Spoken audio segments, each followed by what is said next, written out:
The lecture hall stretched 3 stories high, carved from polished obsidian that reflected the twin suns of Varath Prime. 200 cadets from 40 different species sat in ascending rows, their attention fixed on the holographic display projecting combat scenarios above the central platform. Commander Zerathix, a towering Kravethi with 4 arms and midnight blue scales, gestured toward the images with practiced authority. Maya Chen sat in the back row, her small frame nearly invisible among the hulking forms surrounding her. She was the only human in the entire academy, a fact that everyone reminded her of daily. Her dark eyes tracked the commander's movements as he cycled through footage of various species engaged in hand-to-hand combat. Mandibles clashed, claws raked, venomous spines extended. Each species fought with their natural weapons, evolutionary advantages honed over millions of years. "Notice the Draxian tail sweep," Zerathix announced, his translator converting his clicking language into Federation standard. 30,000 years of development. The calcium deposits in their vertebrae can shatter titanium alloys. Observe the Velkarn pincer grip, hydraulic pressure exceeding 12,000 pounds per square inch. These are tools forged by survival, refined by countless generations. A Tharn cadet 3 seats over from Maya snorted. A wet bubbling sound. "What about humans, Commander? What natural weapons do they possess?" Maya's jaw tightened. She knew this dance. It happened in every class, every training session, every meal in the cafeteria. The question that always came back to her species, to her inadequacy, to her soft skin and blunt nails and pathetic teeth. Zerathix's 4 eyes swiveled toward her briefly before returning to his holographic display. Humans are primarily tool users. Their evolutionary path favored intelligence over physical prowess. They possess no natural armor, no venomous glands, no reinforced skeletal structure. Their combat effectiveness relies entirely on manufactured weapons and tactical thinking. Remove those advantages, and a human becomes, quite frankly, defenseless. Laughter rippled through the hall. Not cruel, exactly. More like the sympathetic chuckle reserved for the class pet, the mascot who tried but could never truly compete. Maya felt heat rise in her cheeks, but she remained motionless, her breathing steady. The Tharn cadet turned to look at her directly, his 3-fingered hand raised in what his species considered a friendly gesture. "No offense intended, Chen. It is simply biological fact. My people have been warriors for 6,000 generations. We respect human ingenuity with machinery and strategy, but in a barehanded confrontation, well," he left the sentence unfinished, the implication clear. "None taken, Crow," Maya replied softly. Her voice barely carried over the ambient hum of the environmental systems. Zerathix continued his lecture, moving into the philosophical aspects of natural weaponry versus technological enhancement. Maya tuned him out. She had heard it all before, in a dozen different iterations, from 100 different voices. Humans were weak, humans were fragile, humans needed their guns and their ships, and their armor because without them they were nothing. Her right hand curled slowly into a fist beneath the desk. The scars across her knuckles, faint white lines against her brown skin, caught the light from the holographic display. Memories flickered through her mind, unbidden and unwelcome. The smell of recycled air in a cargo hold, the taste of blood in her mouth, the sound of breaking bone echoing off metal walls. After the lecture, Maya walked alone through the crystal corridors of the academy. The architecture here was designed for beings larger than her, and she felt perpetually small, perpetually out of place. Other cadets passed in groups, their conversations a mixture of dozens of languages filtered through translation implants. She caught fragments as they went by. Did you see the look on her face when Zerathix said defenseless? I almost felt sorry for her. Why did the Federation even accept a human? They are technologically advanced, sure, but individually they are liability candidates. Maya kept her eyes forward and her pace steady. 3 months at the academy. 3 months of being the example, the cautionary tale, the proof that some species simply were not meant for military service. She had scored top marks in every written examination, perfect simulations in tactical analysis, flawless results in engineering assessments. None of it mattered when your instructors believed you would crumble the moment violence became personal. Her quarters were small, designed for solo occupancy. She preferred it that way. The moment the door sealed behind her, she moved to the corner of the room where she had cleared enough space for what she needed. No equipment, no weights, no training dummies, just empty floor and her own body. She dropped into a ready stance, weight distributed, center of gravity low. Then she moved. Not the graceful flowing forms taught in the Academy's official combat courses, not the systematic techniques designed for beings with claws and extra limbs and chitinous armor. This was something older, something human, something carved from desperation and a necessity and 10,000 years of humans killing humans. Her fists struck empty air with controlled fury. Jabs, crosses, hooks, uppercuts. Each movement precise, economical, built on the fundamental truth that humans had always been their own worst enemy. No species in the galaxy had perfected the art of killing their own kind quite like humanity. While the Cravathi fought over territory and the Draxians over resources, humans had developed martial sciences specifically to overcome other humans, beings with the same lack of natural weapons, the same vulnerable bodies. Sweat soaked through her shirt. Her muscles burned. She transitioned into groundwork. The techniques that assumed your opponent had already taken you down because standing and trading blows was a luxury you could not afford. Chokes, joint locks, submissions designed to render size advantages meaningless. A human arm bent the wrong way, broke just as easily as a Tharn arm.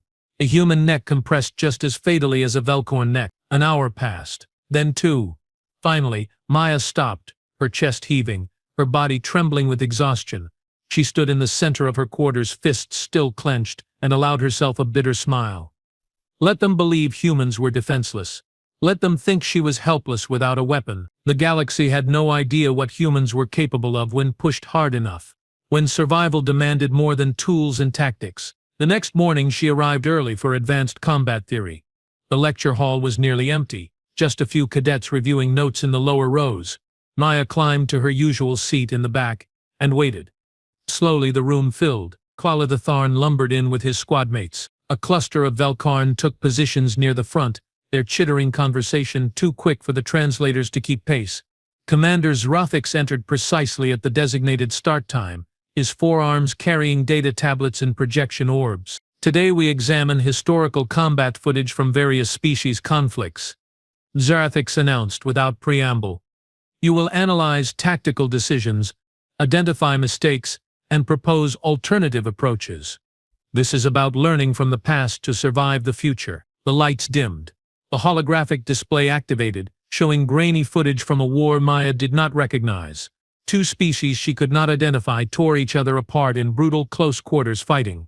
Zrathix provided commentary pointing out moments of brilliance and catastrophic errors. 3 different battles played out. A Draxian civil war. A Cravathi territorial dispute. A multi-species border conflict that had ended only through exhaustive negotiation. Each time Zrathix paused to highlight specific techniques, specific advantages exploited, specific weaknesses exposed. Then new footage appeared. The quality was different, sharper, more recent. The setting was immediately recognizable to Maya. A cargo hauler's civilian class, drifting in neutral space. The timestamp indicated this had occurred just 8 months ago. Her blood turned to ice. This final example is admittedly unusual. Zrathix said. A human civilian transport was intercepted by Korthine pirates.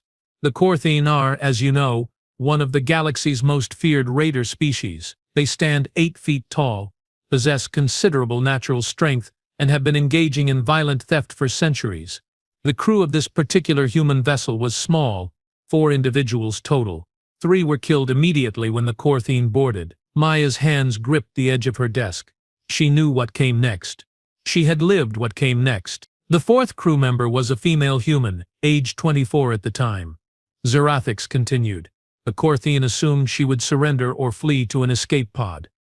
Instead, something unexpected occurred. I want you to watch this footage carefully and identify the tactical errors made by both parties. The hologram showed the cargo hold from a security camera angle. 5 Korthine warriors advanced through the narrow space, their massive forms barely fitting between the storage containers. They moved with the confidence of predators who had never encountered meaningful resistance. Then a figure dropped from the overhead catwalk, landing behind the last warrior in formation. Even in the low-resolution footage, Maya recognized herself, her younger self, hair longer than, wearing the same blue utility jumpsuit she had worn for 3 years on the hauler. She recognized the exact moment when her fear had crystallized into something colder, something that understood survival was no longer about hiding or running. The Korthine warrior turned, and Maya's recorded self was already moving. She did not try to match his strength or his reach.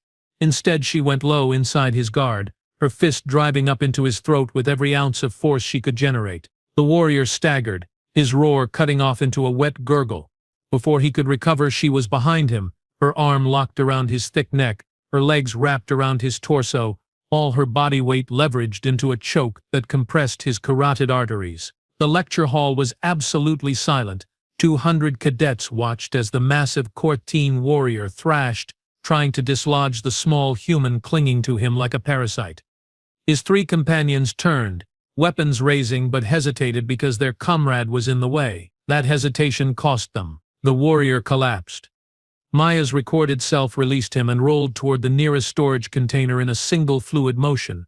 The Korthine opened fire, their plasma rounds scorching the metal where she had been a fraction of a second earlier. She used the containers as cover, drew them deeper into the hold, separated them. What followed was not a fight. It was a hunt in reverse, a demonstration of what humans had learned across millennia of being the galaxy's most efficient killers of other humans. Maya watched herself move through the cargo hold like a ghost, striking from unexpected angles, targeting joints and throats and eyes, using the environment to multiply her limited strength. The Korthine had armor and weapons and size and natural advantages. Maya had desperation and technique and the accumulated knowledge of every human martial art ever developed. One by one they fell. Not easily, not cleanly, but inevitably. When the footage ended, the lights remained dim. Commander Zarathix stood motionless at the front of the hall, all 4 of his eyes fixed on the frozen final frame. The image showed Maya standing among 4 dead Korthine, her jumpsuit torn, her face covered in blood from a split eyebrow, her hands still raised in a fighting stance despite the fact that no enemies remained. "I believe," Zarathix said slowly, "that I owe Cadet Chen an apology." Every head in the lecture hall turned toward the back row, 200 pairs of eyes representing 40 different species, all focused on Maya. She stood slowly, her chair scraping against the floor in the silence. "Permission to speak, Commander," she said, her voice steady despite the adrenaline flooding her system. "Granted. Yesterday you stated that humans possess no natural weapons, that we are defenseless without our technology." Maya began walking down the steps toward the central platform, her movements measured and deliberate. "You were correct in one sense. We have no claws, no venomous glands, no armor plating. But you made a critical error in your assessment." She reached the platform and stood directly in front of Zarathix, her 5'4" frame dwarfed by his 9-foot height. "Humans have been fighting barehanded for our entire existence. Not against other species, against each other. We developed hundreds of martial disciplines, specifically designed to overcome opponents with the same lack of natural weapons. Every technique, every strategy, every principle was refined through generations of humans killing humans." Krala the Tharn stood from his seat. "With respect, Cadet Chen, that footage shows you killed 4 Korthine, an impressive feat." "Certainly, but it proves nothing about your claims regarding barehanded combat. You used environmental advantages, ambush tactics, and clearly had some form of training." Maya turned to face him, and something in her expression made several cadets lean back involuntarily. "Then perhaps we should test it. You believe your species' 6,000 generations of warriors gives you an advantage in barehanded combat. I propose a demonstration. No weapons, no armor, just you and me in the training circle." Murmurs erupted throughout the hall. Zarathix raised one hand for silence. "Cadet Chen, I appreciate your passion, but such a challenge would be inappropriate. Krail outweighs you by 200 pounds and possesses significant reach advantage." "Yes, Commander," Maya replied. "Just like the Korthine did, just like every opponent humans have faced throughout our history did. We built our martial sciences around overcoming those exact disadvantages." Krail descended the steps slowly, his expression unreadable. "If the Commander permits it, I accept your challenge, but I must warn you, Chen. I will not hold back simply because you are smaller." "Good," Maya said quietly. "Neither will I." The training circle occupied the central floor of the combat facility, a a perfectly round space 30 feet in diameter surrounded by energy barriers that would prevent interference. Cadets packed the observation galleries, word having spread through the academy like wildfire. A human challenging a Tharn to unarmed combat was either unprecedented brilliance or spectacular stupidity, and no one wanted to miss witnessing which it would be. Maya stood at one edge of the circle, wearing the standard academy training uniform, her hands wrapped in minimal protective tape. Across from her, Kral performed elaborate stretching rituals, his three-fingered hands flexing, his powerful legs testing their range of motion. Medical personnel stood ready at multiple stations, their equipment prepared for the injuries they assumed were inevitable. Commander Zrathix entered the observation area, accompanied by 3 other senior instructors. His 4 eyes found Maya, and something in his expression had shifted since the lecture. Not quite respect, but perhaps the beginning of curiosity. "This is a sanctioned training exercise," Zrathix announced, his voice amplified throughout the facility. "Standard rules apply. Fight continues until submission, unconsciousness, or medical override. Lethal techniques are forbidden. Begin when ready." Kral stepped into the circle with confidence, his stance wide and solid. Maya circled slowly, staying light on her feet, studying his movement. The Tharn were dangerous opponents, their bone density triple that of humans, their muscle fibers designed for explosive power. Everything about Kral's species had evolved for direct confrontation, for standing ground and overwhelming opposition through sheer physical dominance. "I will try to make this quick," Krella said, his translator rendering his bubbling speech into Federation standard. "For your dignity." Maya did not respond. She continued circling, watching his feet, his center of balance, the way his weight distributed. Around the gallery, cadets placed bets, the odds running heavily against her. She heard fragments of their conversation. 30 seconds, maximum. "She is brave, but delusional. Someone should stop this before she gets seriously hurt." Kral lunged forward with surprising speed for his bulk, his long arms reaching to grab her. Maya slipped to the side, her smaller frame allowing her to change direction faster than his momentum could adjust. She struck his extended arm, not hard enough to damage but enough to gauge his reaction time and pain tolerance. Kral turned smoothly, adapting, his warrior training evident in how quickly he recalibrated. They exchanged testing strikes. Krala's fist whistled past Maya's head close enough that she felt the displacement of air. Her counter-strike hit his ribs solidly, and she felt her knuckles protest against the density of his bone structure. Fighting a Tharn was like fighting a biological tank. "You are fast," Kral acknowledged, "but speed means nothing without power." He pressed forward, using his reach advantage to force Maya backward. She gave ground strategically, studying his patterns, watching for the opening she knew would come. Every fighter had habits, tells, moments where muscle memory overrode tactical thinking. Kral was well trained, but he was trained to fight other Tharn, beings who matched his size and structure. Maya waited. 10 seconds. 20. 30. Then she saw it. The micro-adjustment in his stance before he threw his dominant right hand, a tiny tell that gave her the fraction of a second she needed. When the punch came, she did not move backward. She moved in, stepping inside his reach where his power could not fully generate. Her elbow snapped up into his extended arm just above the joint, using his own momentum against the leverage point. Kral grunted in surprise but recovered quickly, pulling back and resetting. Maya noted the hesitation in his right arm, the brief protection of the struck joint. She had planted the seed of doubt, made him aware that his superior strength meant nothing if she never allowed him to fully deploy it. They continued the dance. Kral grew more aggressive, frustrated by his inability to land a clean shot. Maya stayed mobile, staying in the zones where his advantages became liabilities, where his size meant slower transitions and his reach created openings. She scored hits to his legs, his ribs, his neck, none powerful enough to end the fight but each contributing to the accumulation of damage, the slow erosion of his confidence. In the gallery, the betting odds began to shift. Silence replaced the earlier chatter, then Kreta changed tactics. He stopped trying to strike her and instead went for a grapple, his long arms spreading wide to corral her. It was the smart move. On the ground, his weight advantage would become overwhelming. Maya saw the shift, understood his intent, and made her choice. Instead of retreating, she dove forward into the grapple, accepting it on her terms. They went down in a tangle of limbs, Krala's weight crushed down on her, exactly as he had planned, his superior mass pinning her to the mat. Around the gallery, several cadets stood, certain the fight was over, but Maya was already moving, her body twisting in ways that exploited the fundamental mechanics of human joint structure, techniques developed over thousands of years of humans fighting humans, principles that applied equally to any bipedal opponent with similar skeletal composition. She threaded her leg over his arm, hooking behind his head, her other leg cutting across his body. But realized too late what was happening. He tried to pull free, but the armbar was already locked in, her hips elevated, his elbow hyperextended across her pelvis.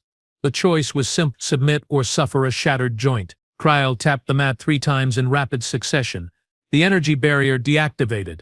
Maya released immediately and rolled away, breathing hard, her body screaming from the brief moment of supporting his full weight. The gallery exploded in noise. Shock, disbelief, genuine appreciation from the martial artists, among the spectators who understood what they had just witnessed. Maya stood slowly, extending her hand to Kryle. The Tharn stared at it for a long moment before accepting, allowing her to help pull him to his feet despite the absurdity of her trying to lift his bulk. How? Kryle asked simply. Your strength is a fraction of mine. Your bones are fragile. Your muscles are inefficient. How did you win? Maya met his eyes.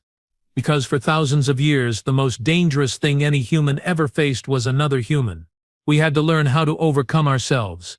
That training translates to anyone with a similar skeletal structure. You are stronger, Kryle, but our joints bend in the same directions.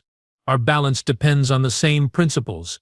Our nervous systems respond to the same pressures. Commander Zrathix descended to the training floor, his forearms held in a gesture of acknowledgement. Cadet Chen, I stand corrected.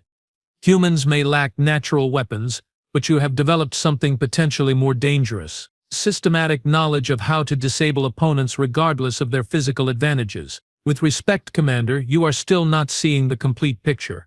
Maya replied. This is not just about martial arts. This is about human nature. We are the only species in the Federation that spent our entire evolutionary history as both predator and prey to our own kind. Every other species fought external threats. We fought ourselves. That made us different. That made us dangerous in ways the galaxy does not fully understand. She looked around the gallery at the assembled cadets. I did not come to this academy to prove humans are strong. We are not by galactic standards. I came here because someone needs to teach the Federation what happens when you corner a species that has spent 10,000 years perfecting the art of killing its own kind. The Korthine pirates learned that lesson. Anyone who underestimates humanity will learn it too. The silence that followed her words carried weight. Finally, one cadet began a slow clapping. Then another, then dozens, hundreds, a thunderous applause that echoed through the facility. Not all of them joined in. Some faces showed concern, perhaps fear, at the implications of what Maya had demonstrated. But respect had been earned, the kind that only came through action. Over the following weeks, Maya's presence at the academy transformed. She was no longer the inadequate human, the token representative of a species too fragile for military service. Cadets began requesting her assistance with their combat training, asking her to demonstrate techniques, to explain principles of leverage and positioning and systematic advantage. She taught willingly, adapting human martial concepts to alien anatomies, finding universal truths in the physics of violence. Krall became an unexpected ally. The Tharn possessed warrior's pride but also warrior's respect for those who bested him fairly. He approached Maya 3 days after their match. I have been thinking about what you said, Krall told her as they walked through the crystal corridors between classes, about humans fighting humans, about developing martial sciences from internal conflict rather than external threat. It is disturbing. Disturbing how? Maya asked. Every species I know of united once they achieved space travel. The common thread of the void, the need for cooperation, it forged us into singular civilizations. But humans, you fought each other even as you reached for the stars. You brought your martial disciplines with you. You never stopped being dangerous to yourselves. Maya nodded slowly. We did. We still are. Humanity's greatest weakness is also our greatest strength. We cannot stop competing, cannot stop pushing, cannot stop testing ourselves against each other. It makes us difficult allies, but it also makes us survivors. When everyone else sees a threat too large to overcome, We see just another problem that needs a solution, another opponent that can be beaten with the right technique. They reached the entrance to the Tactical Simulation Center. Before they parted, Krala placed one three-fingered hand on her shoulder. I am glad humans are part of the Federation, Chen, but I am also cautious. Your species frightens me in ways the core team never did. Good, Maya replied with a slight smile. That caution will keep you alive if we ever end up on opposite sides of a conflict. Months passed. Maya graduated in the top percentile of her class, her earlier struggles with perception overcome by undeniable results. She accepted a posting aboard the Federation cruiser Valiant Dawn, a mixed-species vessel tasked with border patrol and rapid response. Her role was officially listed as tactical specialist, but the crew quickly learned she offered something more valuable: the human perspective on conflict, on overcoming disadvantages, on finding solutions when conventional wisdom said none existed. 2 years into her service, the Valiant Dawn responded to a distress call from a mining colony in the Outer Reach. A mercenary force had seized the facility, taking 200 civilians hostage. The mercenaries were Cravathi, the same species as Commanders Rathix, powerful and disciplined, and armed with cutting-edge weaponry. The situation looked hopeless. A direct assault would result in massive civilian casualties. Negotiation had failed. The colony's orbital defenses had been disabled. Captain Vorin, a veteran Draxian with 40 years of service, called his senior staff to the briefing room. Maya stood among beings who dwarfed her, listening as various specialists presented options, each more pessimistic than the last. We need a small team to infiltrate before the main assault, Captain Vor finally declared. Draw the mercenaries' attention, create chaos, give our forces an opening. That team would be walking into certain death, the tactical officer said flatly. The Cravathi have every entrance monitored. 4 arms, natural armor, superior numbers. They would cut down any infiltration squad before penetration of the facility's core. Maya raised her hand. Permission to propose an alternative approach, Captain. All eyes turned to her. After 2 years, the crew had learned to listen when the humans spoke up, but this situation seemed beyond even her unconventional thinking. Spay, Vortun commanded. You are correct that a conventional infiltration will fail, Maya began. The Cravathi expect tactics that rely on superior firepower or stealth technology. They have prepared for those responses, but they have not prepared for someone who does not fight the way they expect. She activated the holographic display showing the colony's layout. Give me 4 volunteers. Not your best soldiers. People who can think creatively, who can adapt, who understand that surviving is more important than winning with honor. I will teach them what I know. We go in unarmed, minimal equipment, using exactly what the Cravathi think makes us vulnerable. Our lack of natural weapons, our fragility, our desperation. You want to teach my crew human combat techniques in, what, a few hours? Gavor's tail twitched with skepticism. And use those techniques against armored Cravathi warriors? No, Captain. I want to teach them something more fundamental. How to think like prey that became predator. How to turn every disadvantage into advantage. How to survive when survival seems impossible. That is what humans learned across our entire history. That is what I can pass on. The room fell silent. Finally, Krala spoke from his position near the viewport. He had requested transfer to the Valiant Dawn 6 months after Maya, claiming he needed to understand the human perspective better. I vouch for Cadet Chen's methods, Captain. I have seen what she can do. More importantly, I have learned to think as she thinks. It changes everything. Vortana studied Maya for a long moment. You have 6 hours to prepare your team. If this fails, those civilians die, and you die with them. Understood, Captain, Maya replied. But it will not fail. Humans do not know how to quit. We spent 10,000 years proving that to ourselves. Time to prove it to everyone else. What followed was the most intense training session Maya had ever conducted.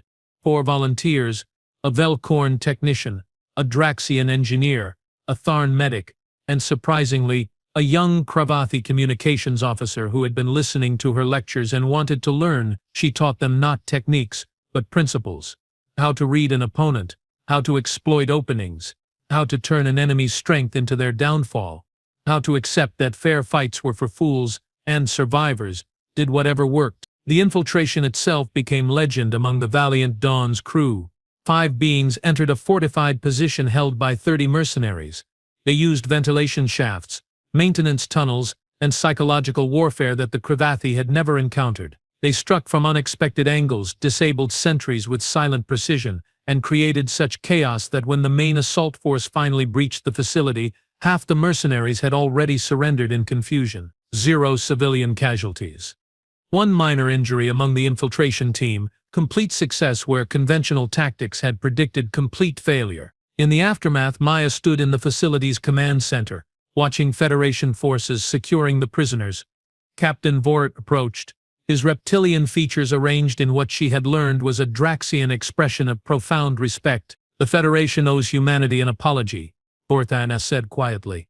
"We thought you were the weakest species among us. We were wrong. You are perhaps the most dangerous, precisely because you do not fight as we expect." Maya shook her head. "We are not dangerous, Captain. We are survivors. There is a difference. Dangerous implies we seek conflict. We do not. But when conflict finds us, when survival demands it, we remember what 10,000 years of human history taught us. That the strongest do not always win. That the clever, the desperate, the ones willing to do what others will not, those are the ones who endure." She looked out at the rescued civilians, families reuniting, children crying in relief. Every human carries that legacy. We are not warriors by nature, Captain. We are problem solvers who learned that sometimes problems have violent solutions. That makes us adaptable. That makes us unpredictable. And yes, that makes us frightening to species who have never had to fight themselves to survive. Years later, when Maya achieved the rank of commander herself, when she established the Federation's first cross-species martial training program, when she became the leading expert on asymmetric combat doctrine, she sometimes thought back to that lecture hall on Virath Prime, to Commander Zerathix announcing that humans were defenseless without their technology, to Kringlal's friendly dismissal of her species' combat capabilities. She had proven them wrong, but more importantly, she had helped the galaxy understand what humanity truly offered. Not superior strength or natural weapons or evolutionary advantages. Instead, the accumulated knowledge of a species that had spent its entire existence learning to overcome itself, developing systematic approaches to violence that worked regardless of physical disparities. In class, he had said humans do not fight barehanded. She had quietly lifted her hand and challenged his claim. In doing so, she had changed how the Federation understood warfare, survival, and the dangerous potential hiding inside every seemingly fragile human form. The galaxy learned to respect humanity not for what they could build, but for what they had always been. Survivors, adapters, the species that turned disadvantages into victory through sheer bloody-minded refusal to accept defeat. And that lesson, Maya knew, was worth more than any natural weapon evolution could provide. Claude is AI and can make mistakes. Please double-check responses.